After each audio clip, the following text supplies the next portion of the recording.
आज की संगति के लिए मेरे साथ में आइए इब्रानियों की किताब, उसका 8वां अध्याय और उसका 1 और 2 वचन पहले पढ़ेंगे।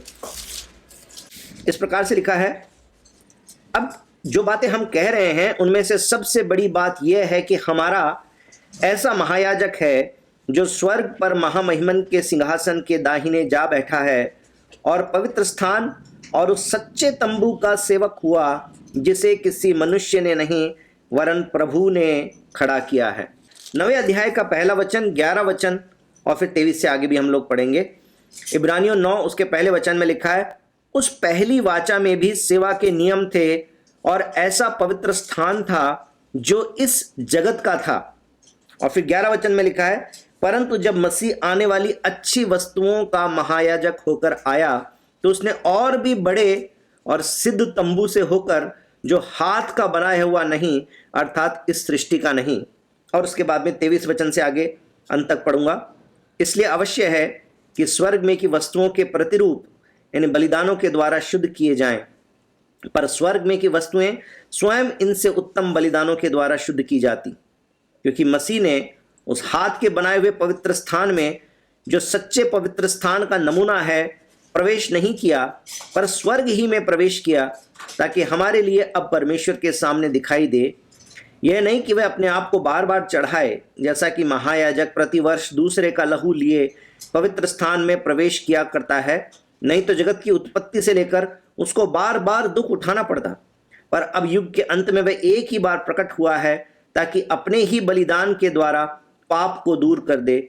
और जैसे मनुष्यों के लिए एक बार मरना और उसके बाद न्याय का होना नियुक्त है, वैसे ही मसीह भी बहुतों के पापों को उठा लेने के लिए एक बार बलिदान हुआ, और जो लोग उसकी बाट जोते हैं उनके उद्धार के लिए दूसरी बार बिना पाप उठाए हुए दिखाई देगा।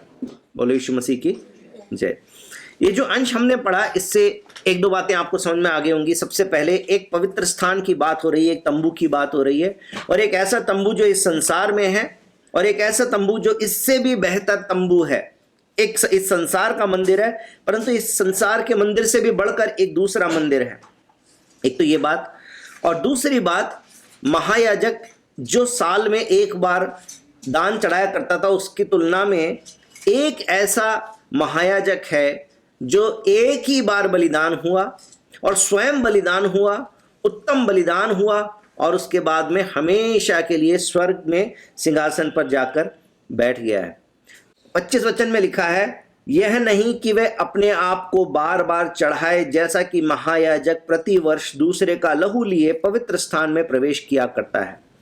पुराने समय में जो एक परमेश्वर का मंदिर बनाया गया था, जहां पर परमेश्वर की उपस्थिति होती थी, उस महापवित्र स्थान के अंदर, मैं भी आपको एक जो उस समय का मंदिर था उसका डायग्राम दिखाऊंगा। उसके महापवित्र स्थान के अंदर महायाजक साल में एक बार जानवरों का लहू लेकर प्रवेश करता था, यानी कि एक जानवर बलिदान किया जाता था, उस बलिदान का लहू लेकर वो प्रवेश करता था, और उस बलिदान के द्वारा किसके लिए चढ़ाया? अपने लिए चढ़ाया, क्योंकि उससे खुद से जो पाप हुए उनकी भी क्षमा मांगते हुए, और बाकी के जो याजक हैं, जो इजराइल के जो याजक हैं, उनकी भी क्षमा मांगते हुए, और जो इजरायली हैं उनकी भी क्षमा मांगते हुए। और तब इस तरीके से वो साल में एक बार प्रवेश किया करता था, परमेश्वर की उपस्थिति में जाता था। ये बाइबल में लिखा हुआ है। लेकिन अब हमारा एक ऐसा महायाजक है जिसको साल में एक बार, यानी बार बार में चढ़ाने के लिए जाने की जरूरत नहीं है, क्योंकि उसके पास जो बलिदान है वो कैसा है? परफेक्ट बलिदान है। उसका बलिदान जो है वो भेड़ों और मेमनों का लहू नहीं है, बल्कि स्वयं परमेश्वर के पुत्र का एक ऐसा पवित्र लहू है जिसमें कोई पाप नहीं है। और दूसरा, वो ऐसा महायाजक है जो सिद्ध महायाजक है कि वो एक ही बार चला गया। उसके बाद 26 वचन में तो ये लिखा है, अगर बार बार करना पड़ता तो उसको जगत के शुरुआत से लेकर हर बार ही आना पड़ता।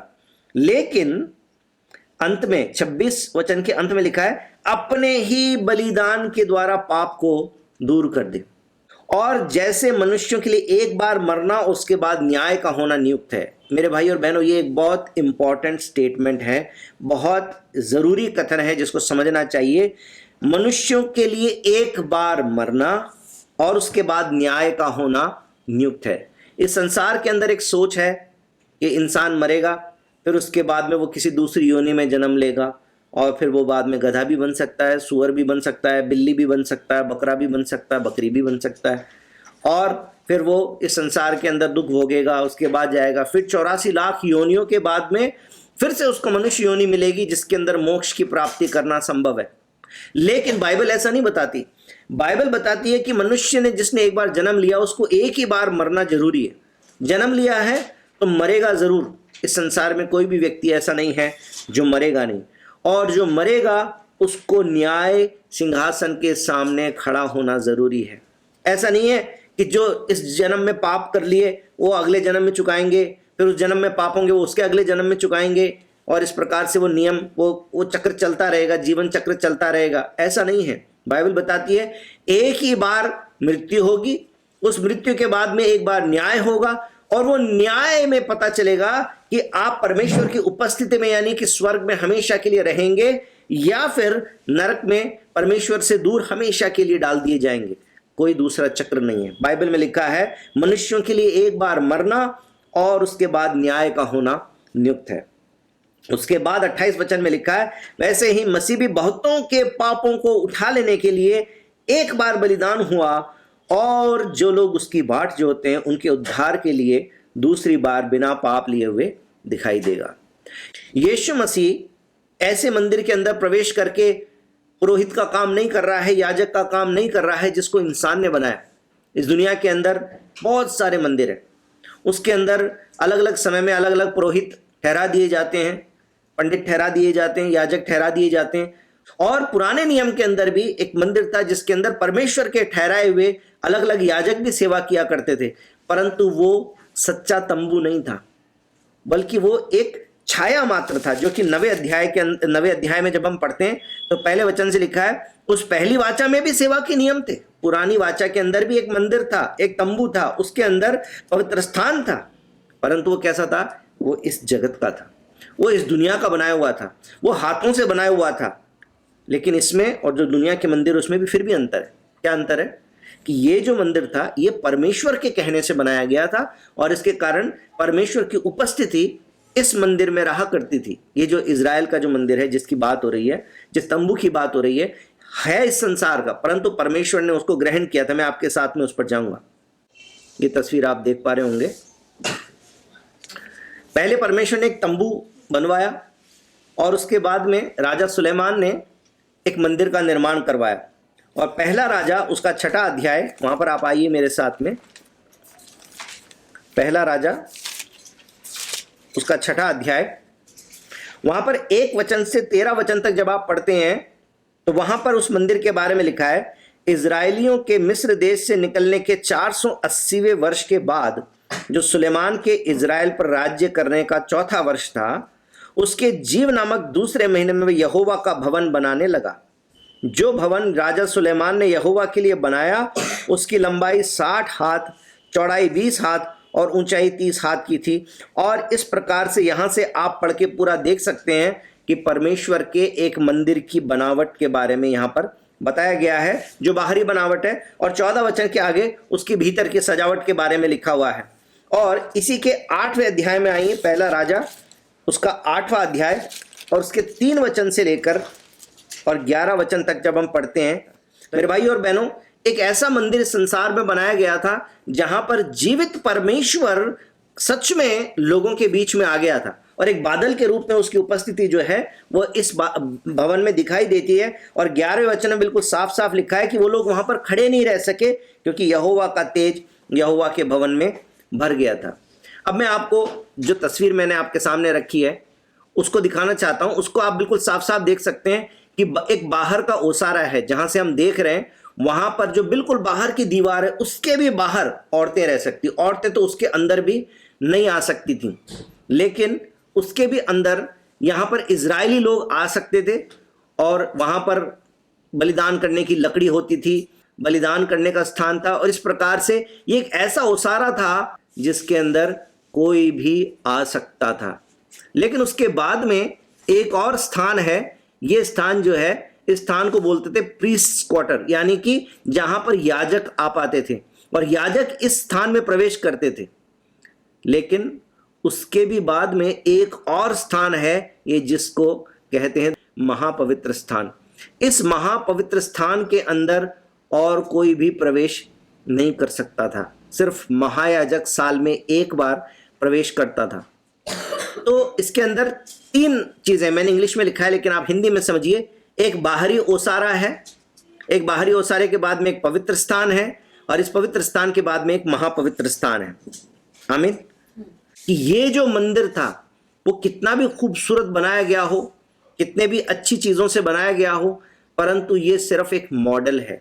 ये एक ऐसा मॉडल है जो उस स्वर्ग के अंदर जो परमेश्वर ने मंदिर हमारे लिए ठहराया हुआ है, उस मंदिर का सिर्फ एक नमूना है, सिर्फ उसका एक नमूना है। परमेश्वर ने यीशु मसीह के द्वारा याजक को भी बदल दिया, और मतलब महायाजक को भी बदल दिया, और मंदिर को भी बदल दिया। आप यूहन्ना की किताब 4 अध्याय में पढ़ते हैं, वहां पर एक सामरी स्त्री थी, और जब यीशु मसीह पानी पीने के लिए बोलते हैं कि तुम मुझे पानी पिलाओ, तो वो औरत बोलने लगी, क्या तू इजरायली होकर मुझसे पानी मांगता है? तो उसने बोला कि तू जानती नहीं है कि मैं कौन हूं। अगर तू मुझे जानती तो मुझसे पीने को मांगती, और मैं तुझे जीवन का जल पीने के लिए देता। और वो बोलती, तेरे पास में तो कोई बर्तन भी नहीं है, तू क्या हमारे पिता याकूब से भी बड़ा है? उसने तो ये कुआं बनाया, लेकिन क्या तू उससे भी बड़ा है? और फिर वो बात बताने लगी कि मसीहा जब आएगा तो मंदिर में जाके और परमेश्वर की आराधना करेंगे, और पहाड़ पर जाकर परमेश्वर की आराधना करेंगे। कहां पे जाके परमेश्वर की आराधना करेंगे? संसार के मंदिर में जाके परमेश्वर की आराधना करेंगे। लेकिन यीशु मसीह ने कहा वो समय आता है, वरन अब भी है। यानी यीशु मसीह के आने के साथ में वो समय आ गया। परमेश्वर कहते हैं कि न तुम पहाड़ पे जाकर आराधना करोगे, न मंदिर में जाके आराधना करोगे, परंतु आत्मा और सच्चाई से परमेश्वर की आराधना करोगे। तो वो जो मंदिर है वो तो सिर्फ एक नमूना है, लेकिन आज परमेश्वर का मंदिर कौन बन गया है? 1 कुरिन्थियों 3 और उसका 16 वचन जब आप पढ़ते हैं तो परमेश्वर का वचन साफ साफ बता देता है कि वो मंदिर आप और मैं, हम लोग हैं। 1 कुरिन्थियों 3 और उसके 16 में लिखा है, क्या तुम नहीं जानते कि तुम परमेश्वर का मंदिर हो और परमेश्वर का आत्मा तुम में वास करता है? परमेश्वर का मंदिर हम लोग हैं। संसार के अंदर बना हुआ जो मंदिर है वो सिर्फ एक प्रतिबिंब था, वो सिर्फ एक नमूना था, लेकिन अब हम परमेश्वर का मंदिर बन गए। तो हमारे अंदर भी ये 3 भाग हैं, हमारे अंदर भी 3 भाग है। जैसे उस मंदिर में था एक आउटर स्पेस या आउटर कोर्ट, उसके बाद में एक होली कोर्ट, और उसके बाद में एक मोस्ट होली, यानी कि एक बाहरी ओसारा, उसके बाद पवित्र स्थान और एक महापवित्र स्थान। हमारे अंदर भी ये 3 भाग हैं। हमारे अंदर ये 3 भाग कौन से हैं? शरीर, प्राण और आत्मा। अब मैं उस मंदिर को आपके सामने फिर से दिखाना चाहता हूं, उसको अपने शरीर के हिसाब से देखेंगे। तो ये जो बाहरी ओसारा है, ये बाहरी ओसारा है शरीर का अनुभव। उसके बाद में जो पवित्र स्थान है, ये पवित्र स्थान का अनुभव जो है, ये है हमारे प्राणों का अनुभव।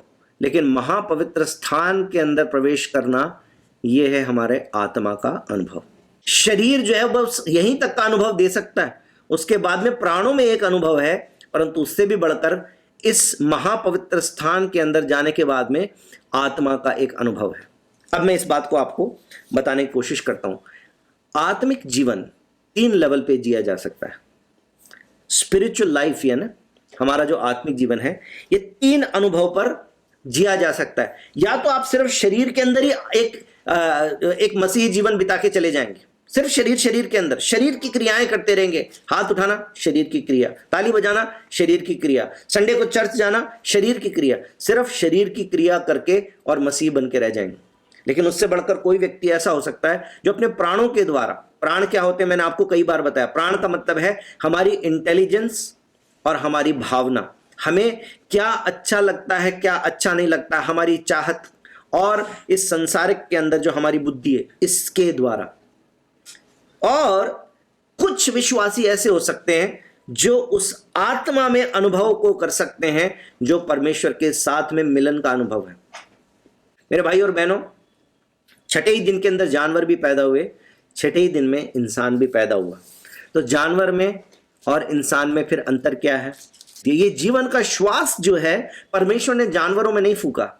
परमेश्वर ने जानवरों को बनाया उनके अंदर शरीर भी है, उनके अंदर प्राण भी है। हाथी को आप सिखाओ तो एक टांग पे खड़ा होना सीख जाता है, इतना मोटा हाथी होता है, परंतु सर्कस का हाथी जो है एक टांग पे खड़ा होना सीख जाता है। बॉल फुटबॉल खेलना आ जाता है, मोटी सारी बॉल से किक मार मार के सर्कस में आपने देखा होगा। शेर को हंटर दिखा दिखा के और आग के गोले में से कूदना सिखा देते हैं। कुत्ते को ट्रेन करके और ढूंढना सिखा देते हैं। पुलिस वाले कुत्ते को इस्तेमाल करते हैं। जानवरों के अंदर इंटेलिजेंस है या नहीं है? जानवरों के अंदर भी बुद्धि है। जानवरों में भावना है या नहीं है? जानवरों में भी भावना है, क्योंकि भावनाएं और बुद्धि ये दोनों प्राणों का भाग है। जानवरों के पास में भी बुद्धि है, जानवरों के पास में भी भावनाएं हैं। उतनी ज्यादा जटिल बुद्धि नहीं है, उतनी ज्यादा मॉडर्न और कॉम्प्लेक्स और एडवांस्ड बुद्धि नहीं है कि वो कंप्यूटर पे काम कर सके, पेन पेंसिल लेके पढ़ाई कर सके, 2 और 2 4 बता सके, इतनी बुद्धि नहीं है। परंतु जानवर के पास में बुद्धि है कि जैसे ही बड़ी गाड़ी आती है तो एकदम से कुत्ता भाग के साइड में हो जाता है, क्योंकि उसको मालूम है कि मैं इस चीज से टकरा जाऊंगा तो मैं मर जाऊंगा। तो वो अपने प्राण बचाना जानता है। और जब भूख लगती है तो वो अपने आप कूं कूं करने लग जाता है। घर के अंदर कुत्ता पालते हैं, जब उसके भूख लगने का समय हो जाता है फिर थोड़ी देर में शुरू हो जाता है कि भैया कुछ दे दो खाने के लिए। जानवरों के पास में प्राण है, ये प्राणों का भाग है। उनके पास में शरीर है, ये भी इंसान में और जानवरों में सेम है। और प्राणों का जो काम है ये भी इंसान में और जानवरों में सेम है। इंसान की बुद्धि जटिल है, परंतु जानवर के पास भी बुद्धि है और इंसान के पास भी बुद्धि है। जानवर के पास भी भावना है, हमारे पास भी भावना है, परंतु जानवर के पास में आत्मा नहीं है। क्योंकि परमेश्वर ने जीवन का जो श्वास है, जो अपना आत्मा है, क्योंकि वो परमात्मा है, उस परमात्मा ने जब अपना अंश हमारे अंदर डाल दिया तो इंसान के अंदर जो आत्मा है, सिर्फ ये आत्मा परमेश्वर के साथ में उस संबंध का अनुभव कर सकती है।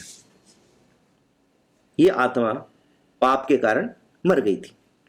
इसलिए जिस व्यक्ति की आत्मा पाप में मरी हुई होती है वो जानवरों के जैसे काम करता है। हत्या, बलात्कार और हर प्रकार की बुराई इस संसार के अंदर जब इंसान करता है तो हम क्या बोलते हैं? तो जानवर ही हो गया, वो वहशी जानवर है, जंगली जानवर बोल देते हैं हम उसको। क्योंकि वो व्यक्ति जो किसी इंसानी सामाजिक सीमाओं को नहीं मानता तो हम बोलते हैं जानवर हो गया वो। क्योंकि परमेश्वर ने जब सृष्टि की तो ये जो 2 बातें, शरीर और प्राण, ये दोनों में समान है, परंतु आत्मा ये हमें जानवरों से अलग करती है। जो व्यक्ति आत्मा के चलाए नहीं चलता वो जानवर के समान है।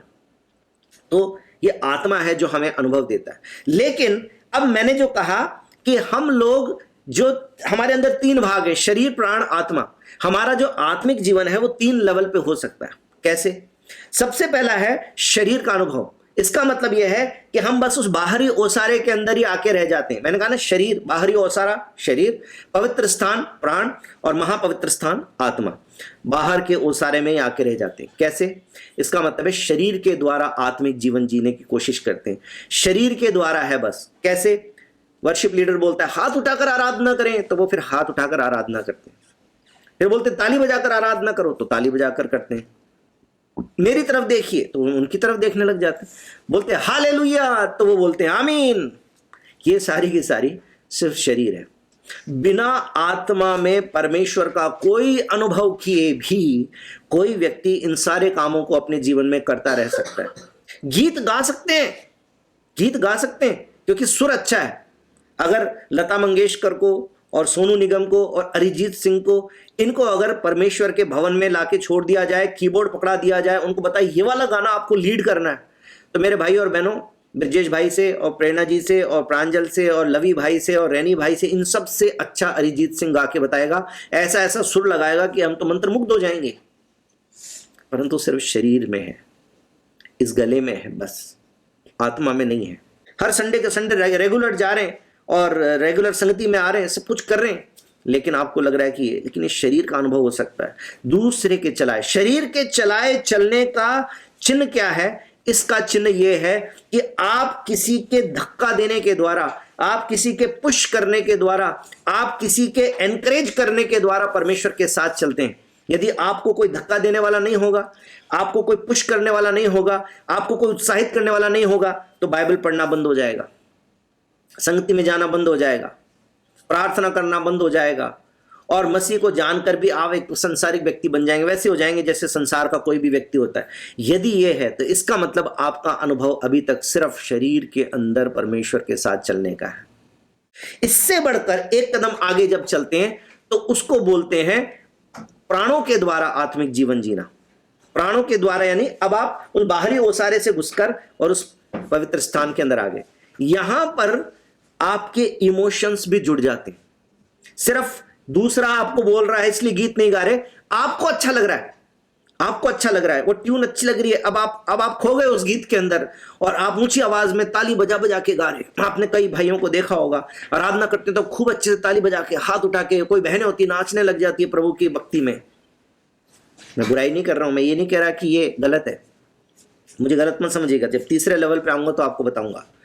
परंतु ये एक अनुभव है जिसके अंदर वो भाई वो बहन जो है वो अपनी भावनाओं के द्वारा पूरी तरीके से परमेश्वर की भक्ति के अंदर लीन हो गया है।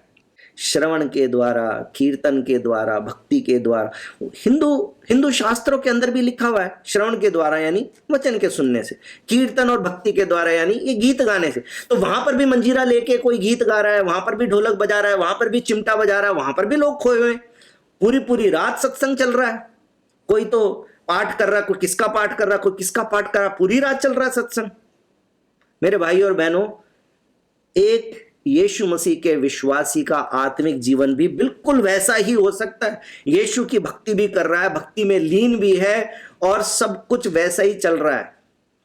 यानी कि जैसी भक्ति वहां पर चल रही है वैसी भक्ति यहां पर भी चल रही है। यहां पर भी प्रभु के गीत गा रहे हैं और या तो प्रभु के गीतों के अंदर एकदम नाच रहे हैं बिल्कुल, जोगन जोगन जोगन में यीशु की जोगनिया, जोगनिया पे डांस चल रहा है, ओहो यीशु की जोगनिया है। हमको दुनिया से क्या काम, हम तो जोगी मसीह के, खूब अच्छे से कीबोर्ड बजा रहे हैं, गिटार बजा रहे हैं, ड्रम्स बजा रहे हैं, नाच रहे हैं, प्रभु की भक्ति में खो गए। हमको हो सकता है हमको लगे बस यही तो अनुभव है, सत्संग का अनुभव तो यही है। अगर हमने गीत गा लिया, नाच लिया, सिर्फ इमोशनल होके आराधना करना, इमोशनल होके, क्योंकि म्यूजिक बहुत अच्छा है, गिटार बज रहा है, बेस गिटार बज रहा है, कीबोर्ड बज रहा है, ड्रम्स बज रहे हैं और भी पता नहीं क्या क्या बज रहा है, बहुत सुंदर अनुभव हो रहा है।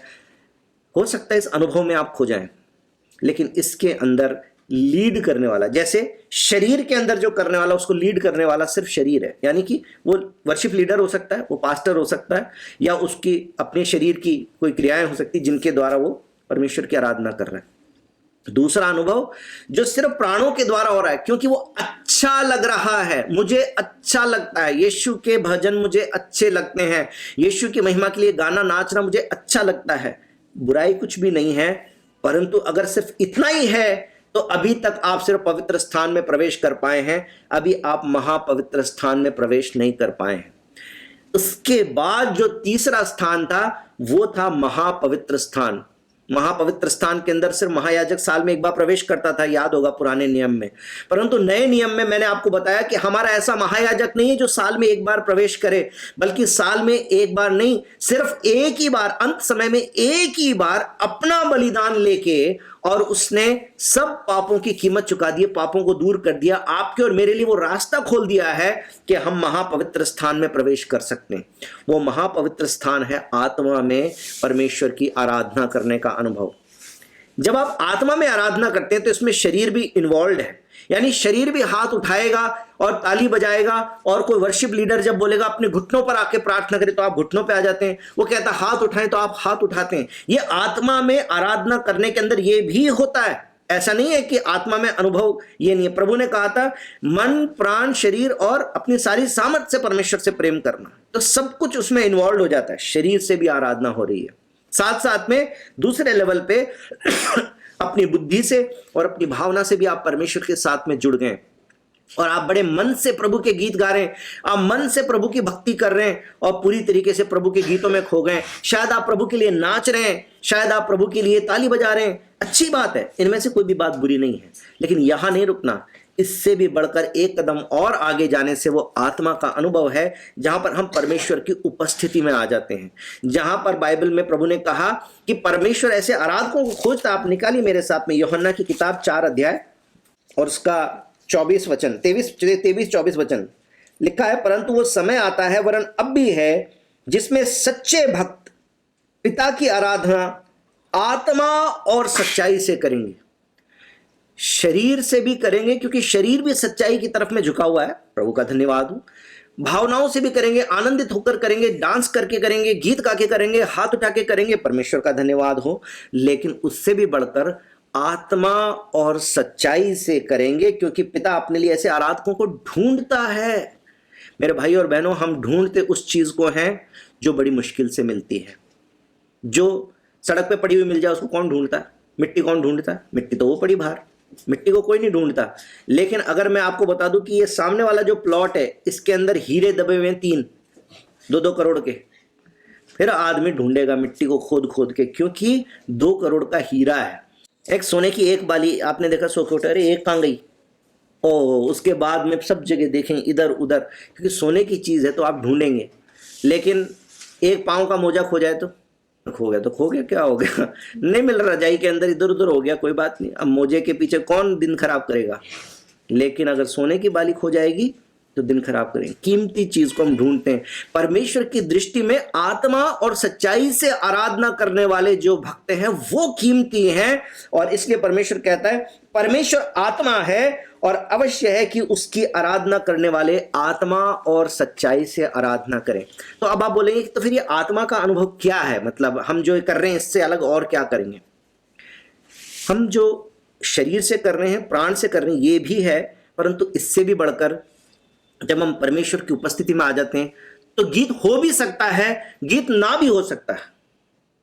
यानी कि आप गीत गा रहे हो ये भी संभव है, लेकिन हो सकता है आपसे गीत गाया ही नहीं जाए, क्योंकि आप परमेश्वर की उपस्थिति में आ गए। आपके पाप आपको इतनी याद आने लगे, क्योंकि जितनी ज्यादा रोशनी में आते हैं उतनी ज्यादा गंदगी नजर आने लग जाती है ना। और फिर वो आत्मा जो है परमेश्वर के सामने रोना शुरू कर देगी, प्रभु मेरे ये पाप क्षमा कर दे, प्रभु मुझ में ये कमी है, मुझ में से ये कमी दूर कर दे। अपने परमेश्वर के साथ में जब हम आत्मा में जुड़ने लग जाएंगे तो हो सकता है कि रेवलेशन आ जाए, एक परमेश्वर की एक अलग पहचान आपके अंदर उतरने लगे, आपके आत्मा में, जो मैं नहीं सिखा सकता आपको, मैं नहीं सिखा सकता, क्योंकि वो मेरा अनुभव आपके अनुभव से अलग हो सकता है। परमेश्वर हम में से हर एक के आत्मा में व्यक्तिगत एक ऐसा रेवलेशन देगा कि उसके बाद में आप परमेश्वर की आराधना किए बिना नहीं रह सकते। जब आप इस लेवल पे आ जाते हैं तब किसी आदमी के उत्साहित करने की आपको जरूरत नहीं है कि कोई आपको फोन करके बोले भैया आप संडे को दिखाई नहीं दिए। आप वो व्यक्ति नहीं रहेंगे जो संडे की संगति को छोड़ के कुछ और काम में मशरूफ हो जाएंगे, बल्कि दुनिया की कोई भी बात से पहले आप परमेश्वर की आराधना में शामिल होना जरूरी समझेंगे। ये अपने आप होगा, आपको किसी के बोलने की जरूरत नहीं पड़ेगी।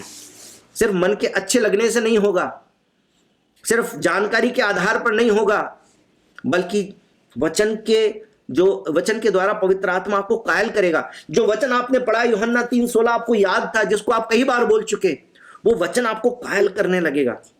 आप परमेश्वर के प्रेम से अपने दिल के अंदर तक इतने भीग जाएंगे कि आपको अंदर से पता चल जाएगा कि परमेश्वर मुझसे कितना प्यार करता है। अभी ब्रजेश भाई बोलते रहते हैं परमेश्वर आपसे प्यार करता है, परमेश्वर आपसे प्यार करता है, लेकिन फिर आप बोलेंगे आपको बताने की जरूरत नहीं, मुझे मालूम है परमेश्वर मुझसे बहुत प्यार करता है। मेरे भाई और बहनों, मुझे बोलने की जरूरत नहीं पड़ेगी कि आप प्रभु की सेवा करें, आप प्रभु के लिए गवाही दें। ये नहीं हो सकता। जब आत्मा का अनुभव आ जाता है, जब परमेश्वर की उपस्थिति में आ जाते हैं, अपना मुंह बंद नहीं रख सकते। तब परमेश्वर की आराधना करने के लिए अपने आप, क्योंकि बाइबल से मैंने सीखा है कि परमेश्वर की उपस्थिति में जब हम आ जाते हैं तो आराधना के अलावा और कोई रिस्पॉन्स नहीं हो सकता है। मेरे भाई और बहनों, उस अनुभव तक हमें जाना है जहां पर हमें किसी व्यक्ति के मोटिवेशन की जरूरत नहीं है। पवित्र आत्मा का मोटिवेशन अपने आप काफी है। ये वचन सिर्फ सुनने के लिए नहीं रहेगा, बल्कि ये वचन जीने का तरीका बन जाएगा। जो आज इस साल का हमारा दर्शन है कि वचन के सिर्फ सुनने वाले नहीं, परंतु वचन पर चलने वाले बनो। ये ब्रजेश भाई के बोलने के कारण आप नहीं करेंगे, बल्कि ये आपको मालूम होगा कि ये वचन मेरे लिए है, ये परमेश्वर का वचन है, मुझे इसके हिसाब से जीवन जीना है। परमेश्वर के साथ में आत्मा में आत्मिक जीवन जीने का जो अनुभव है वो एकदम अलग है। इसमें शरीर वाला अनुभव भी शामिल है, प्राणों वाला अनुभव भी शामिल है, परंतु उससे भी बढ़कर वो आत्मा में परमेश्वर के साथ में एक हो जाने का जो अनुभव है, ये अनुभव है जो हमें उस महापवित्र स्थान में लेके जाता है। बोले यीशु मसीह की जय।